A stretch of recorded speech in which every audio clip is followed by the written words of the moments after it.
So welcome.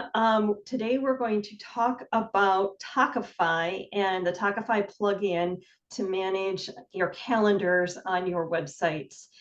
I have not been the authority on using Tockify. I had a very capable staff member when I was managing the library website as a library director, and we don't have it on our WVLS site, but IFLIS does. And Reb from IFLIS is the authority on all things Tockify for more than me, which may be a very, very low bar, but it is still a higher bar than I have. So we're going to talk about, and I believe Reb, you use the paid version of Tockify. I do. Okay, so just so you know, if you do not have Tockify on your website, or even if you do, there is a paid version and there is a free version. Today we'll be looking at the features of the paid version, and we can roll back and look at some of the things with the free version as well. But I think seeing all of the opportunities and potential and seeing if it's worth the investment for paid is good for a lot of us too. So with that, I will turn it over and I'll let you screen share and take over, and I'll keep an eye on the chat. If there's any questions, throw them in the chat and we'll interrupt and or add to them at the end as needed. Awesome. Thanks. So I'll share my screen. I'm kind of assuming that you host disabled participant screen sharing, so I can't I did not. I did not.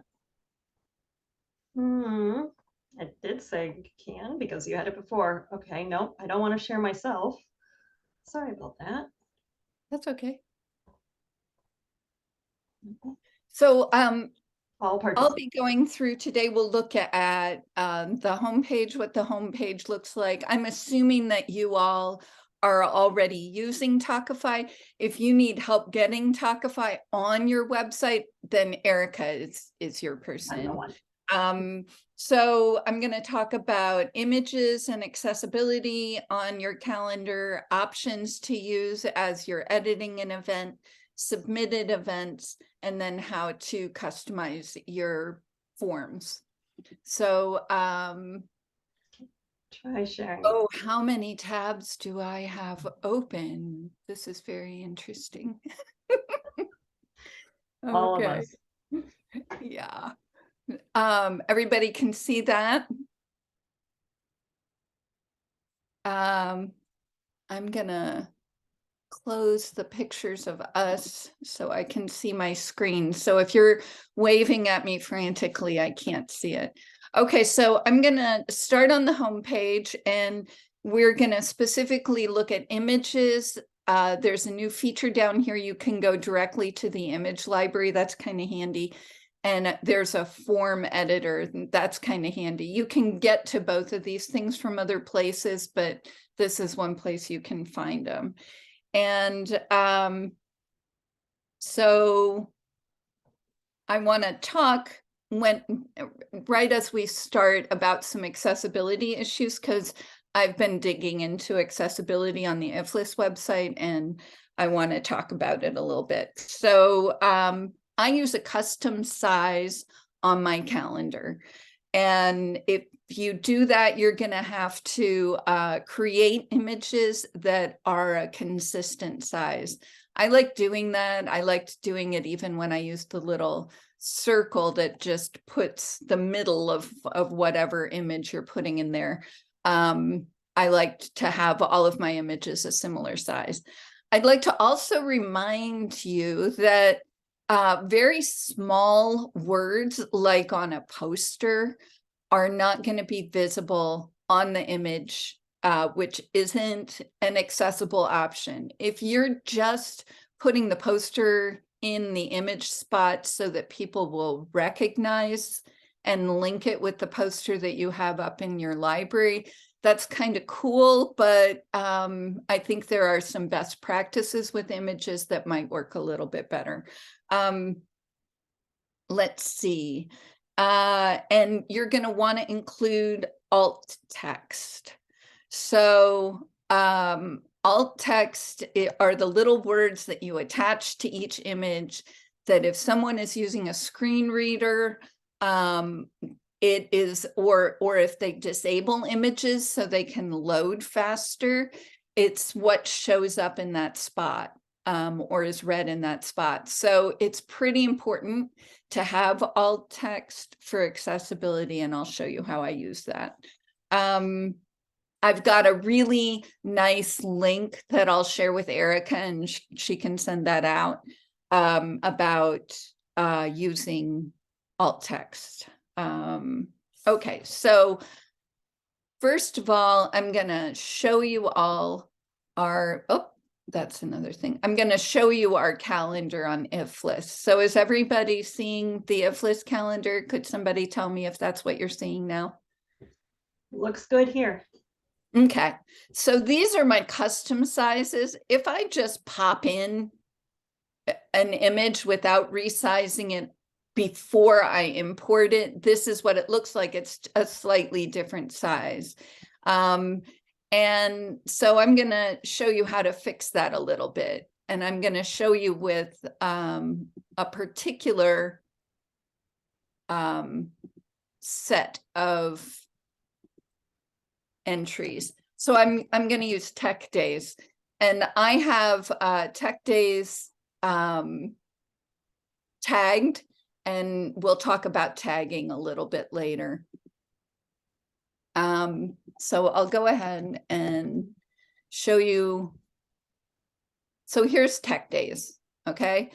And you'll see that this is my version of the logo that is sized correctly for my calendar. And this is the one that they sent me. So I can go in here and edit this event, go into this. I only have the version that I want to use. I deleted the old one. So I'm gonna use this image. I am not going to add it to the event description. That's standard for my website. So you should have standards for your website. So here's all of that. Now, when you go into Tech Days, if I want to look at this image, here's where the alt text is. So the image name is just what I use. Nobody else sees that. That's just how it shows up in the image library. The alt text is what's going to show up when people use this screen reader. So I'm looking at best practices for alt text, and one of the best practices is that you don't want to be redundant. You don't want to have words in the alt text that almost immediately show up in the calendar. So it'll read the alt text. If you've never used a screen reader, I suggest you go do it. It's eye-opening. But the title of this calendar event is Tech Days, and then the title of the calendar. So I'm going to change the alt text for this, and I'm going to say logo. So I'm going to say logo, because that's the Tech Days logo, with a friendly little robot. Okay. The reason I'm using those particular words is that it adds to the calendar event that I'm using. They're going to get all of this other information, Tech Days, Wisconsin Libraries 2023, that all exists in the post itself. I'm telling them that this is a friendly webinar and it's about tech because there's a robot. So that's the alt text that I'm going to use.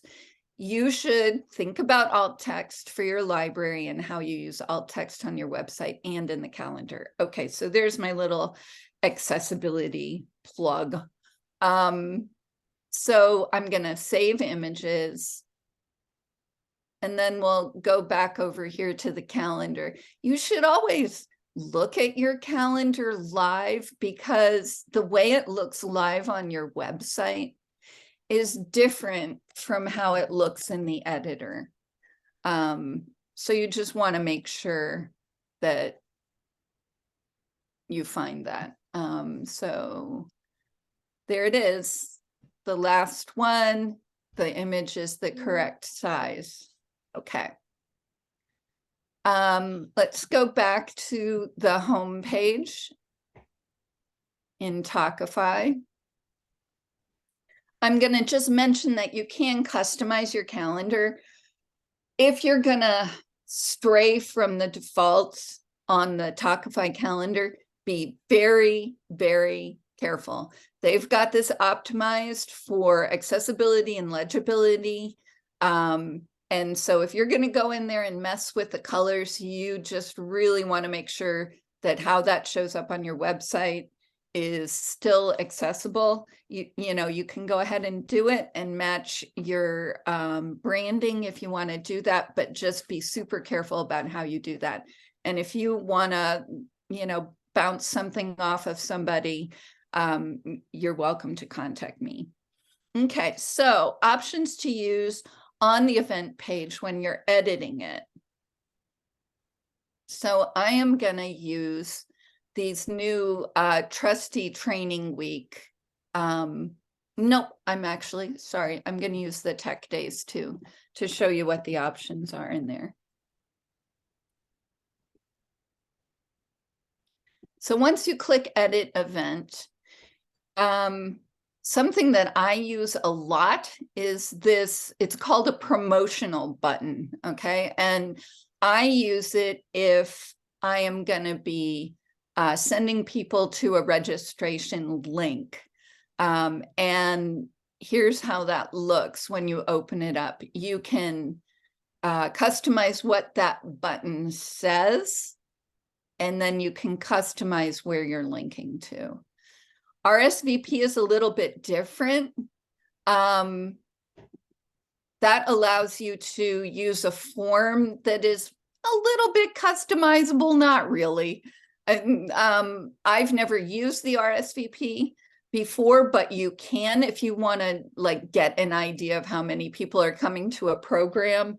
Unless you're requiring people to buy tickets in RSVP, the numbers might not be super accurate, but it would give you an idea. If you want to attach something to this calendar event, like an agenda or something like that, that you can do it right here.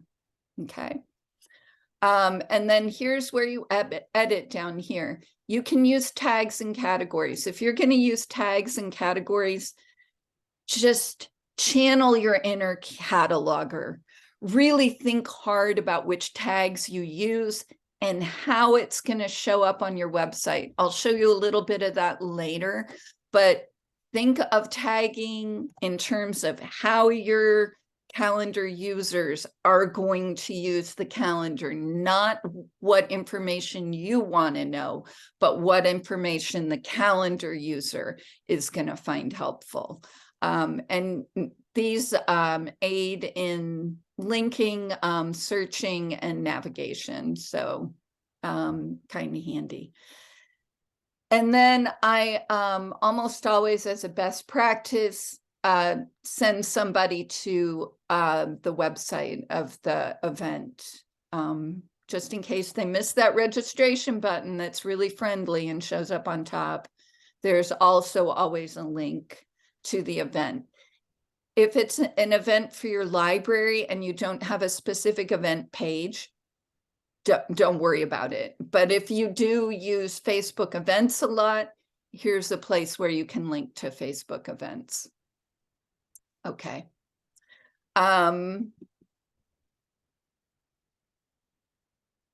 So I'm going to show you how tagging works in the monthly calendar. So here we are back at the IFLIS calendar, and I'm going to choose monthly. You can see that I've got colors set up. Bright yellow is always more meetings. This orange color is always webinars. And then I've got a separate color for IFLIS Board of Trustees. And then there's a default color for things that just aren't any of those things. And that would help somebody, especially if, you know, you've got a lot on your calendar. If you've got like programs, specific stuff, like you've got adult programs and children's programs, you can assign those with a different color. So they're really easy to spot on your monthly calendar. I've noticed that in their recent update, you can also customize colors on agenda view. This is the agenda view that's my default on my calendar. So I haven't explored that, but it's a possibility. Okay, so now we're going to go to submitted events. If you go under settings and go down to user submitted events, here is the link that you would use, like Milltown uses, and I'll navigate over to their website and show you how they use it. So you can create a button with this link that links somebody directly to this form, this user submission form. And Milltown is using it to as a rental request form. And I use it for when other people in my organization are submitting events. So it'd be a little bit different based on how you're using it, but it's kind of nice. Require password to submit events. I don't. I mean, if somebody wants to submit some bogus event, they never have. I don't think that's a problem. I can't see a reason to use a password.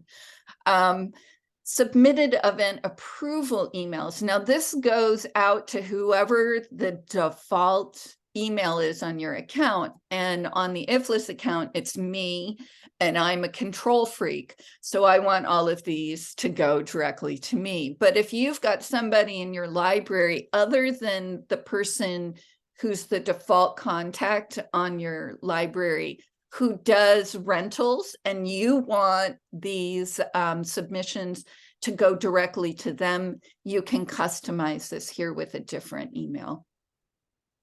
Same with submitted event contacts, like if it's somebody that's not the default email. Auto approve user submitted events. No, for that same reason I just mentioned, I'm a control freak. Don't do it. Don't auto approve. Automatically add a tag. Now I don't, because I'm getting stuff from Leah and Lori and Joanne, and they're for all different kinds of things. But if you are only using this user submitter form to do rentals, then that could be an auto tag name that adds to every submitted event. Might be handy and make it easier to spot those. Add a note. I can see how this would also be super useful. Like if you want to add a note that says, you're required to tell me which room you want to use and how many people you expect to attend. If you've got a link to a user policy or something that you want people to see, you could add that there. I would say always send an email acknowledgement to the submitter, because the calendar auto sends a response when they've submitted and then when you've approved it. If you reject it, it'll auto send that rejection, but you'll want to follow up and let them know why. And then this is something also I've never used, but I can see how it might be handy in a library. So if you need a paper copy of all of the events on your calendar, you can export it to a spreadsheet. You can do Google or Microsoft, and it gives you a list of the name and the date, and I think there might be some other information on there that might be handy if your info desk or your CERT desk really likes to have a paper copy of what's coming up. Okay, so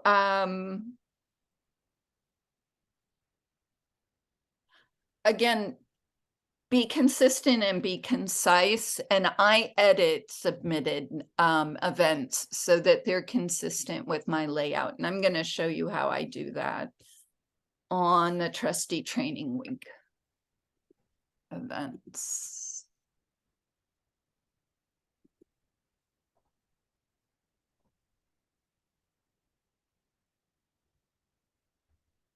So I've got the trustee training week events tagged for trustees, and see how easy it is to find them. I think that's pretty cool. So here's one I've got published, and you'll notice I've got this registration button right on the top. Then this location information shows directly underneath the tags. These tags make it easy for people who are using the calendar. If you click on trustees, it's going to give you a list of any webinar that includes trustee as a tag. And I think that's pretty handy.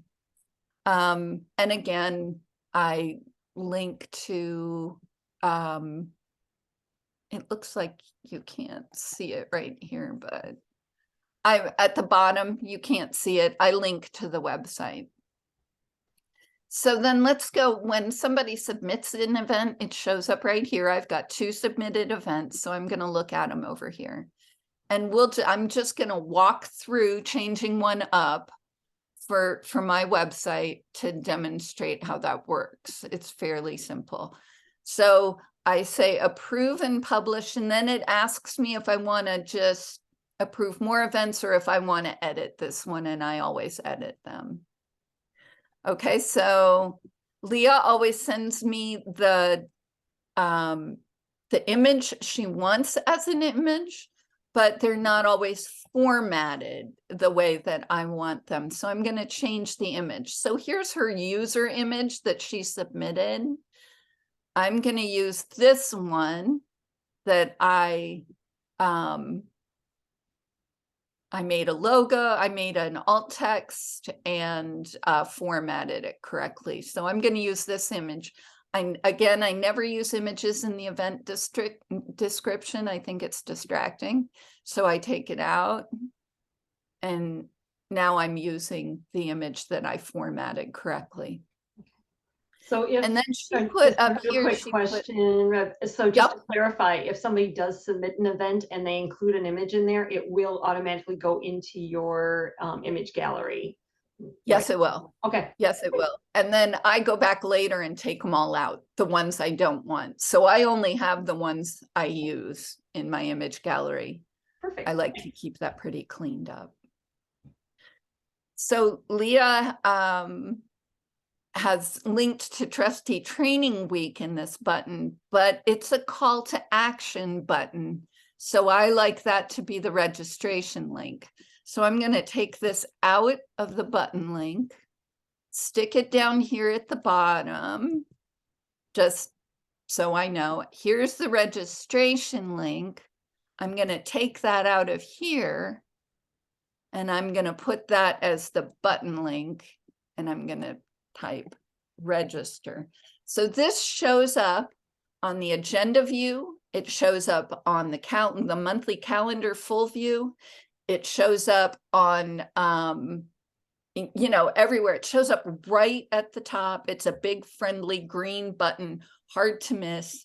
And I want people to look there for that register button rather than having to scroll through the body of the posting. And then here I'm going to say,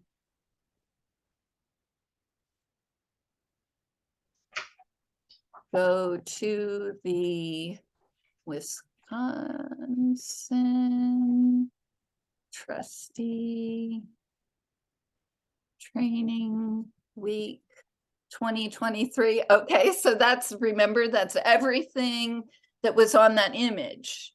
I'm including all of that information in here. And then I say website. I take this and link website to that.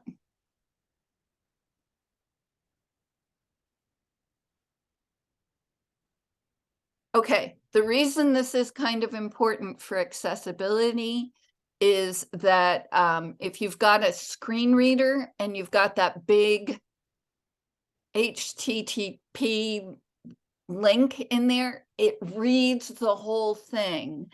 And a lot of times those links have weird stuff. So if it's linking to iflist, it says link to http // www.iflswe. It's so long, and it reads the whole thing. If you embed that link where it says website, it just says link website. Okay, so it's just a much happier situation for a screen reader. Okay, and she's got the presenter at the bottom of all of these, so I've made that consistent. And then I go down here, I've just saved a Zoom location. So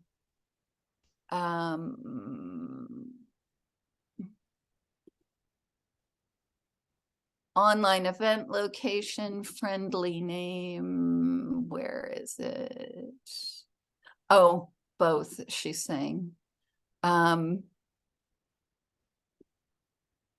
gonna save Zoom virtual webinar. Link will be provided when you register.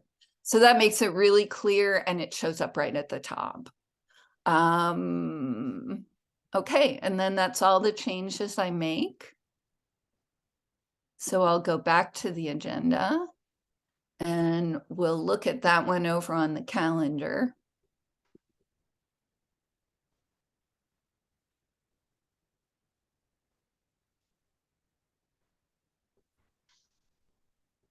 No, wrong search. Sorry about that.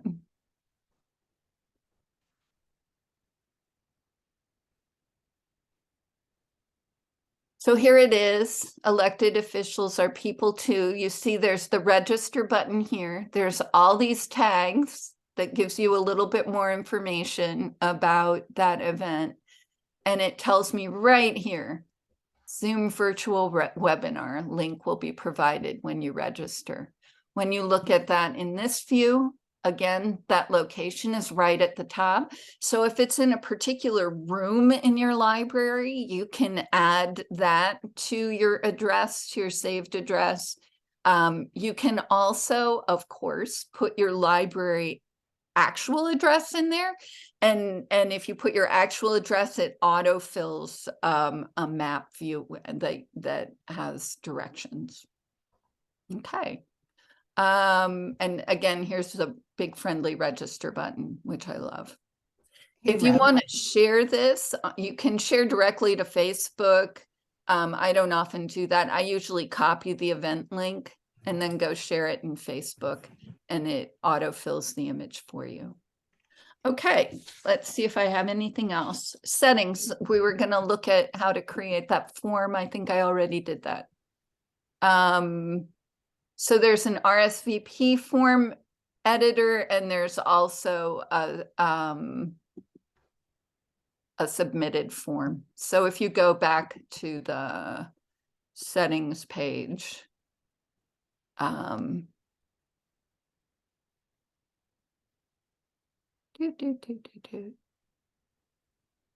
let's go back to the home page, and it's got, oh, I wonder why it has just that there now. You can create a new form, so you can customize your forms in there. So there we go. That was really quick. I know that, and again, that's how I use Tockify. It's not necessarily how you use Tockify, but maybe some helpful examples. And then questions.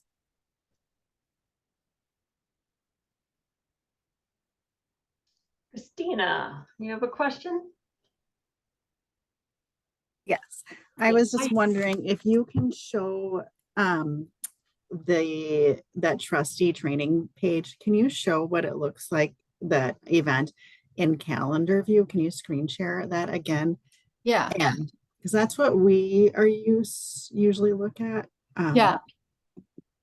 So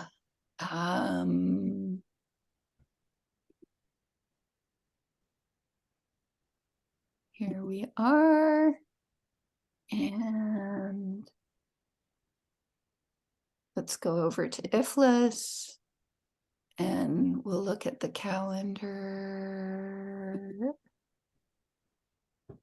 In monthly, you said you use monthly view? Yeah, we do. That's what we have.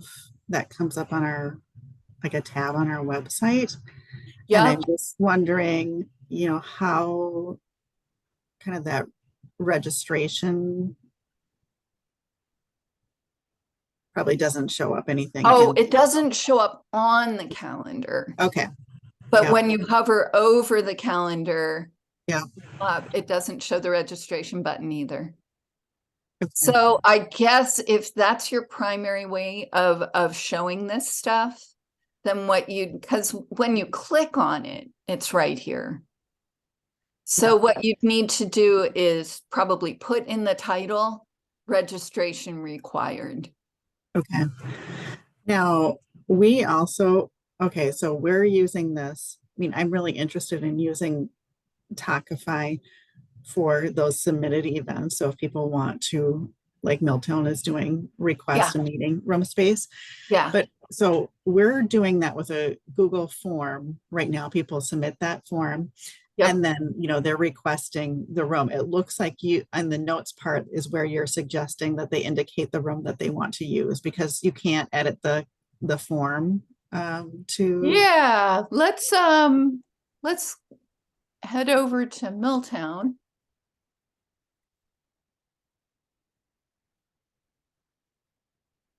Link.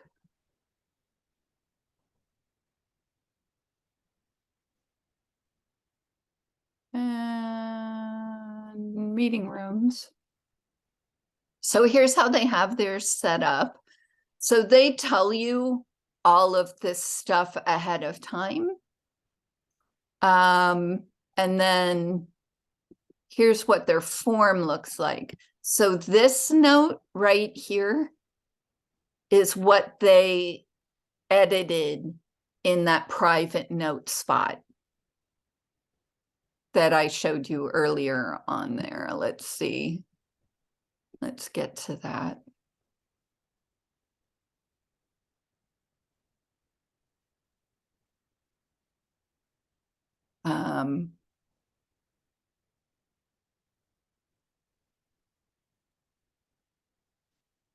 Add a note asking event submitters for extra information.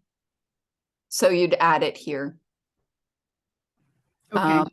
And it shows up on the form right here. Yeah. And you'll notice it says private notes for the calendar owner, not shown with your event. I think that's, you can't change that title. That's just what it turns into. And then they've got a place, you can add an image, and then they put in their event description. And then some folks might add information in here if you've got saved information for a venue. That might be useful, but I would, again, when I go in and edit for consistency, that might be something that you could put in, like which room they're using within the library, and you could add your street address. Like if I add IFLIS, it'll put a calendar there automatically, which I think is handy.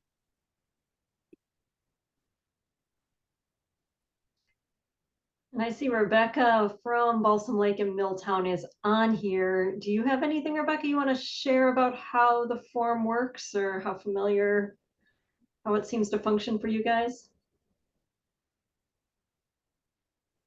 I'm not sure if she's able to talk today. Trevor, you did say something. Okay. She says, haven't used it much yet. Okay. And so it's a new feature. That's good to know. And be curious if more people start using it to get feedback. Trevor, you said that you were using the register, the RSVP was at the registration link and it wasn't hard to find. Are you using the free version of Tockify? No, Or is I think you can only get the RSVP feature with the, we have the paid version. okay. We started using it back in April and March, April, we had a community mural painting project and people could sign up for a time slot. Mhm. So we put all the time slots as individual calendar items. And when you clicked on one, and this may have been changed because I just looked at it now and it looks different. Okay. The RSVP button, you had to scroll up to see it because it was at the very top. Mhm. And now it seems, I was just looking at them and it seems to have moved. So Okay. maybe they fixed that issue. An update. Because no, we would get phone calls, well, I don't see the RSVP button. And Right. we'll just scroll up and you'll see it. And it was like, so I don't know if they've changed it recently. We haven't used it since May, that feature. If you're gonna make a change like that, if you have been embedding texts for registration in the body of the calendar and that's what people are used to, Mhm. no? We just used the default RSVP thing that you were showing us. Oh, okay. So I think they've moved the location of the button on the calendar item. All right. So, Yeah, look, thinking back, I got some comments like that early on, and I don't seem to be getting that comment anymore. So Yeah, they I must looked have at- made the registration button a lot more obvious. yeah, because it was a useful idea because Mm-hmm. we were, from room bookings, we've got like, I'm trying to think, 4 different rooms people can book. So I could almost see 4 different calendars, one for each room, because people could say, oh, this one's booked, but then I can, what about this one? But you would Oh, have I to wouldn't be- use 4 different calendars unless you're in Google. If you're in Google, it makes sense to use 4 different calendars. But in Tockify, I would use the same calendar with tagging. So you would have 4 locations saved, each one being a different room that you could assign to an event. Here, let me show you. And that I was, guess what I'm thinking is there a way a patron can see a specific room and when it's already booked? Yeah, you could do that in the search. Or, They okay, just want to click calendar and see when it's available. They don't want to search. They don't want to. So right now, what we do is we just have people phone us and we bring it up in an Excel spreadsheet that's shared with all the staff and we just do it over the phone.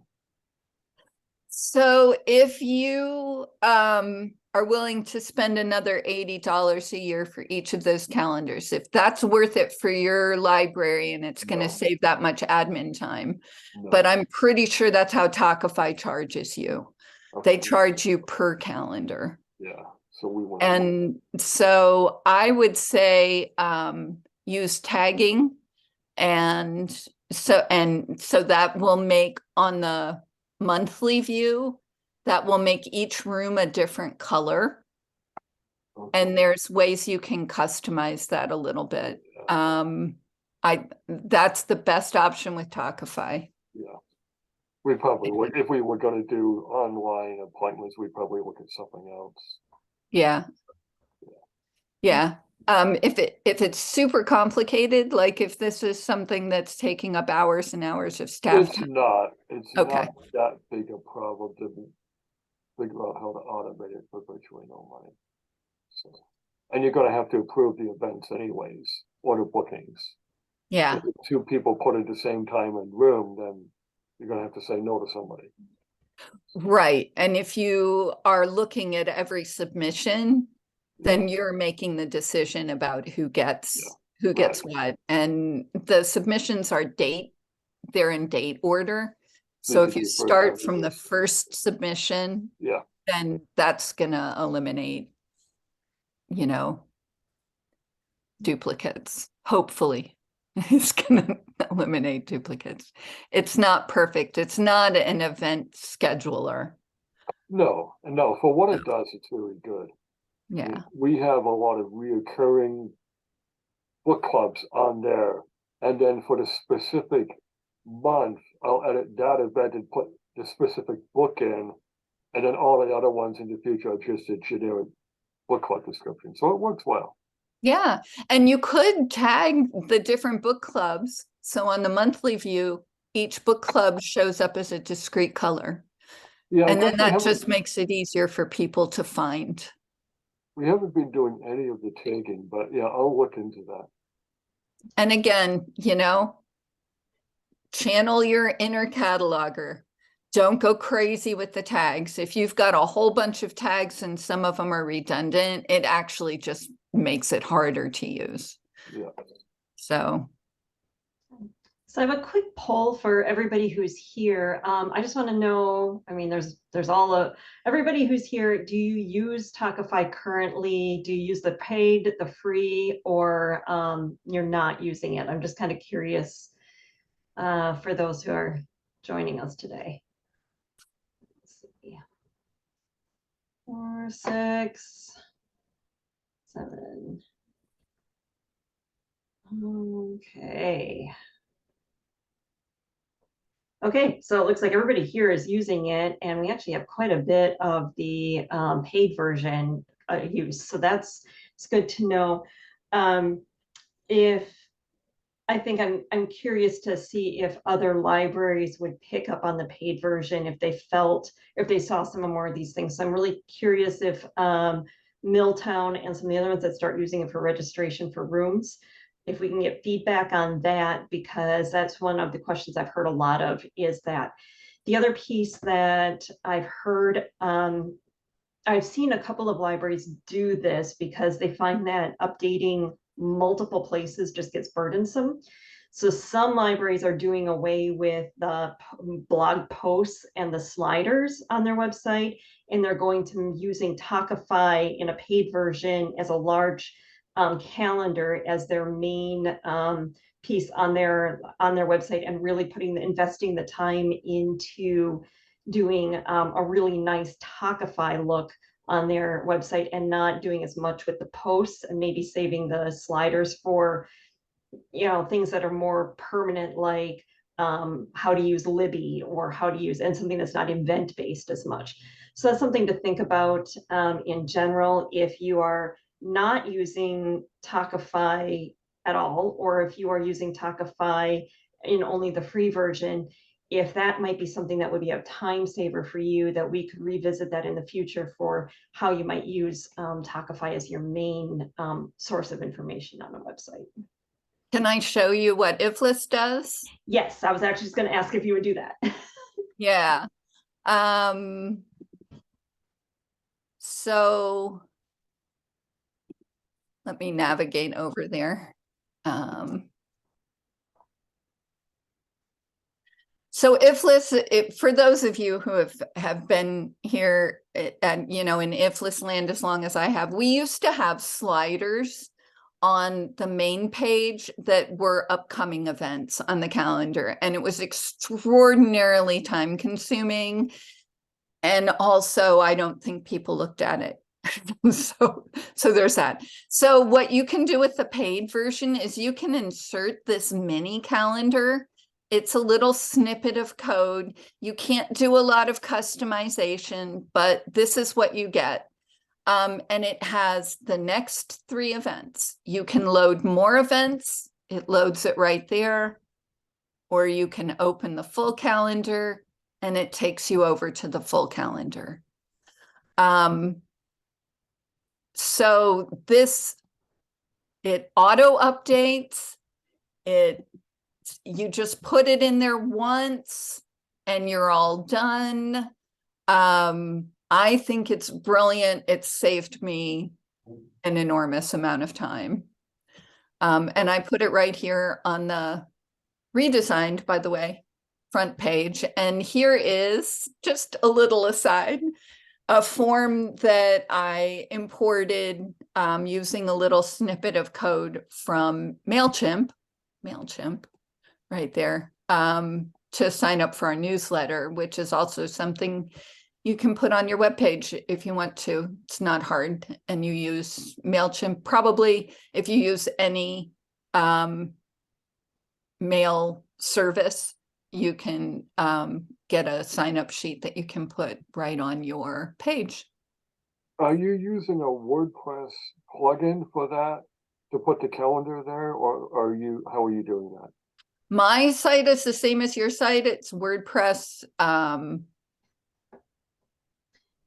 if I look at it, I think you're just using an iframe. I'll show you the back end. It's Yeah, just perfect. Awesome. It's just Divi on WordPress, so takes a sec.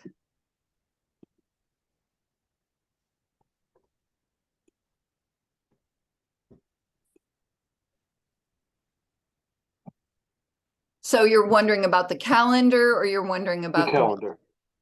the calendar? Okay, Yeah. so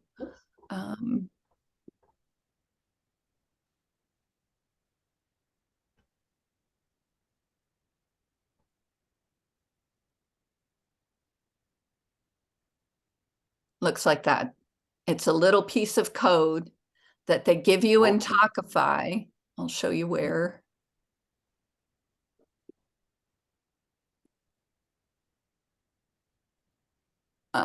Is it under settings? I had to poke around for it a little bit. Nope. The previous screen had a button, add to your site.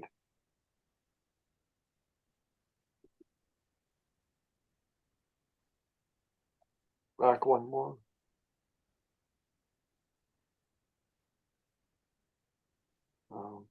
Yeah, I'm not seeing it now. So. Yeah, I know it's there somewhere. Just don't remember. Mini calendar, here we go. Oh, And then there's a green button, add to your site. Add to your site. Yep. And it gives you this little snippet of code. You copy the code. For those of you who aren't coders, don't get too freaked out about this. If you copy the wrong code, it just won't work. It won't break your computer. It just won't work. So you just copy this, don't change it, just copy it. And then you go over to your site and you here I'll show you in You just put visual. you just put in a one row text box. Nope, there's a specific code widget. as we go through the For some module reason, I training. can't see my whole thing here. Let's see if I can go like this. There we go. So you'd add, and then you go in here and it says code. And then you paste that little snippet of code right in there and save it. And it auto-fills that spot with the calendar at whatever size your column is. So it just uses the space available. Does that make sense? Yes, thank you. Mm-hmm.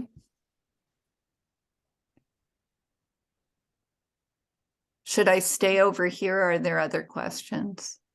On the calendar, you can also, under the settings part, you can boom, ba-dum, ba-dum, ba-dum. Where is it?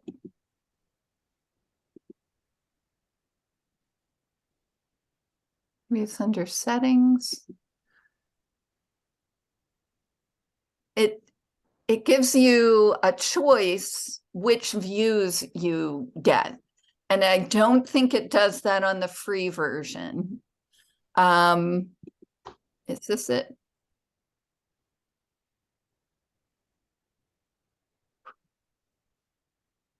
I think it might be under full calendar back at home.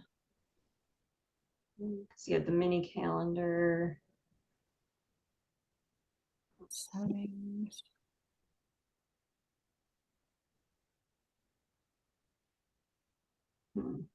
Yeah, I do know that that's the one that's not available to the free For the free version. version. I'll find it. I'll send Erica a little link. I don't want to spend all your time trying to find that link. I found that one time 5 years ago.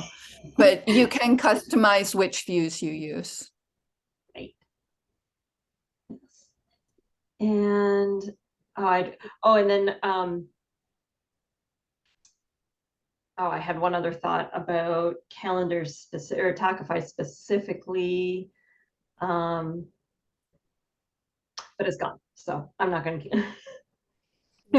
What size do you make your images? We use 200 by 200 for pixels. So what size? That's a good question. Let me pop over here.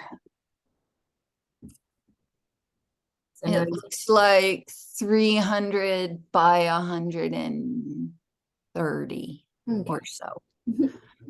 And I use Affinity. You all, I'm guessing, use Canva. You Right. can set up a template with whatever size in Canva. And then just always open from that template to make sure you're getting a consistent size for your images.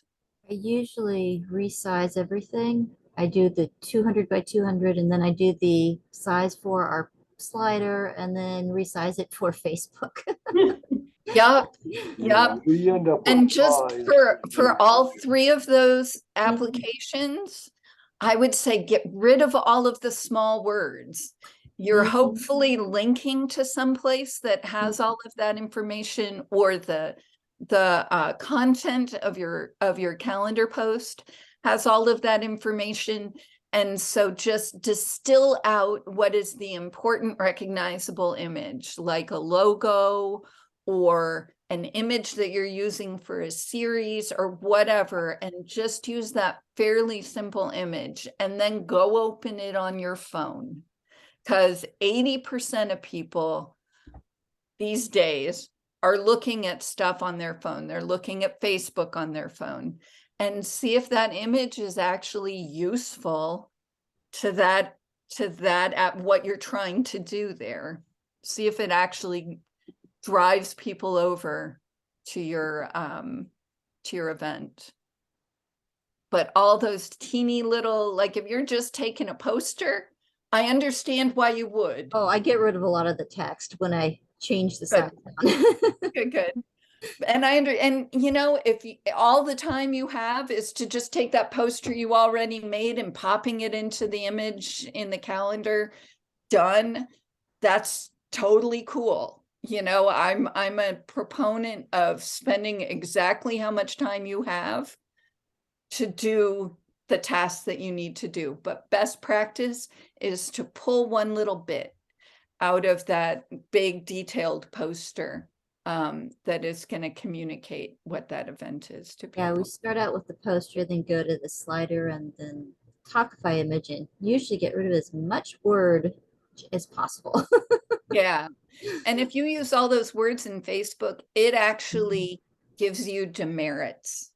Yeah, It actually doesn't show it to as many people if you have a lot of words on your image. And Yes. actually, one of my, I've started it, but I only just got the Canva Pro version like recently, so I'm gonna get back to Canva. But my advice is to create a Canva template for your posters that has the very top of it is an image, a very, very simple image. And then the rest of the words go down below so that you can crop out the top of it and use that for Canva, or use it for Facebook, use it for your calendar, use it for your blog post. You may have to still resize some of that cropping, but if you put just your catchy image up at your top third of your poster and then all of your text down below, you're not reformatting and putting that text somewhere else.